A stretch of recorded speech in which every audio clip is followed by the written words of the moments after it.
Mamma mia! Salut les amis et bienvenue dans cette vidéo numéro 3 consacrée à Ruby. Alors nous avons maintenant Ruby installé au niveau de notre machine. Dans cette vidéo, je vous invite tout simplement à découvrir le shell interactif de Ruby.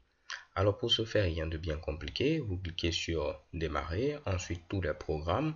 Vous devez trouver normalement Ruby à ce niveau-là et vous devez tout simplement cliquer sur ce premier Mitsubishi qui va vous permettre d'accéder au shell interactif Ruby. Donc si vous voyez ici IRB qui signifie tout simplement Interactive Ruby. Donc vous êtes bel et bien au niveau du shell interactif de Ruby. Sachez les gars que vous pouvez utiliser Ruby comme une calculatrice. Donc si je mets par exemple ici 2 plus et je mets ici 3, automatiquement vous voyez chez bam j'ai ce résultat là 5. Je peux mettre par exemple 2 multiplié cette fois-ci par 3, donc je mets ici multiplié par 3, automatiquement 6. Vous pouvez utiliser les flèches directionnelles en haut et en bas, histoire de pouvoir voir l'historique des commandes tapées. Donc là, j'ai deux commandes qui ont été tapées, 2 plus 3 et ici 2 moins 3. Ok, on parle en termes de programmation d'expression. Donc notre expression a été évaluée par l'interpréteur Ruby qui nous a retourné comme premier résultat ici 5 par rapport à cette expression 2 plus 3. Et cette seconde expression a été évaluée et nous avons comme résultat tout simplement 6. Une expression, c'est quoi? C'est tout simplement une opérande, un opérateur, une opérande. C'est ce qu'on appelle ici une expression. Alors, trêve de bavardage, on va faire d'autres opérations. Par exemple ici, 2, cette fois-ci, moins 3. Donc, je mets ici 2, je mets ensuite moins et je mets 3. Chez Kebam, j'ai comme résultat moins 1. Je peux faire maintenant cette fois-ci la division. Je mets ici 3 divisé par 2. Alors pour nous qui ne sommes pas très bons en mathématiques, on se dit au moins que ce résultat-là, c'est 1.5. Ok, 3 divisé par 2, j'ai comme résultat 1.5. Je valide et qu'est-ce que vous voyez? On a ici 1. En lieu de place d'avoir 1.5, on a ici 1. Ne vous inquiétez pas, à la vidéo suivante, je vais vous expliquer pourquoi nous avons ce fameux Mitsubishi là. Pour l'instant, on tente juste de nous familiariser avec l'interpréteur Ruby. Alors les gars, avant de terminer, je vais vous montrer maintenant comment afficher quelque chose au niveau de l'interpréteur Ruby. Vous pouvez me dire, mais on a déjà affiché des choses, on a affiché ici 5, on a affiché 6, on a affiché moins 1, on a affiché 1. Mais les gars, on n'a pas affiché des choses, je vais vous le prouver. Pour afficher quelque chose au niveau de notre fameuse console, de notre fameux shell interactif, il faut mettre ici puts, comme ceci, et je vais mettre par exemple 2 plus 3. Donc en mettant ici puts 2 plus 3, cela veut dire je veux afficher le résultat qui sera retourné par l'expression 2 plus 3 après avoir été évalué. Si je valide, chez Kebam, j'ai comme résultat ici 5. Qu'est-ce que vous voyez? On n'a pas le même résultat qu'on avait précédemment. Précédemment, lorsque j'avais mis 2 plus 3, vous avez une flèche et vous avez ici 5. Alors que cette fois-ci, il n'y a plus de flèche. Et après, maintenant, vous avez cette flèche-là et on a comme résultat nil.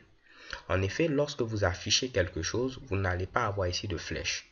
Lorsque vous voyez des flèches, c'est tout simplement pour vous montrer le résultat qui a été retourné. Ici, puisque je n'ai pas dit je veux afficher, il me retourne le résultat 5, mais il ne l'a pas affiché, il a tout simplement retourné le résultat.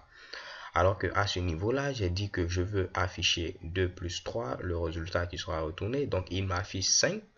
Et vu qu'il a déjà affiché, il me retourne nil. Nil qui veut dire tout simplement rien. Donc il ne me retourne rien. Je ne lui ai rien demandé de retourner, je lui ai demandé simplement d'afficher 5. Alors les gars, si vous êtes débutant, cela peut peut-être porter à confusion.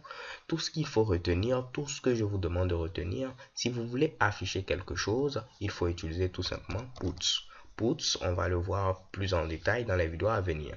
Donc je vais afficher par exemple 2 multiplié par 4, je mets ici puts, je mets ici 2 et lorsque je valide chez Kebam, il m'affiche 8 et il retourne ici nil. Alors la suite de cette vidéo sera réservée à ceux qui sont sous une distribution Linux, par exemple Ubuntu.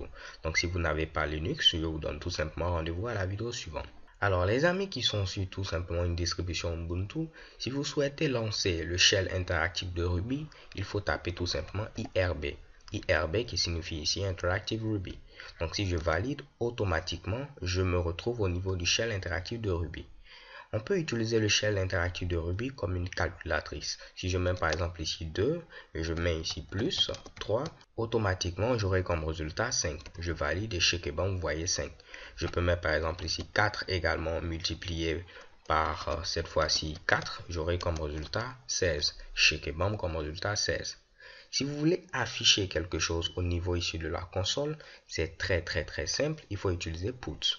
Si je veux afficher quelque chose, je mets tout simplement puts suivi de ce que je veux afficher. Je veux afficher par exemple 4. Je valide, il m'affiche 4.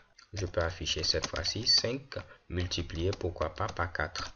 Et lorsque je valide, check et bam, j'ai comme résultat 20. Alors les gars, si vous voulez quitter le shell interactif de Ruby, vous n'aurez qu'à utiliser excite ou tout simplement taper ici quit. Donc soit j'utilise quit, soit j'utilise ici excite.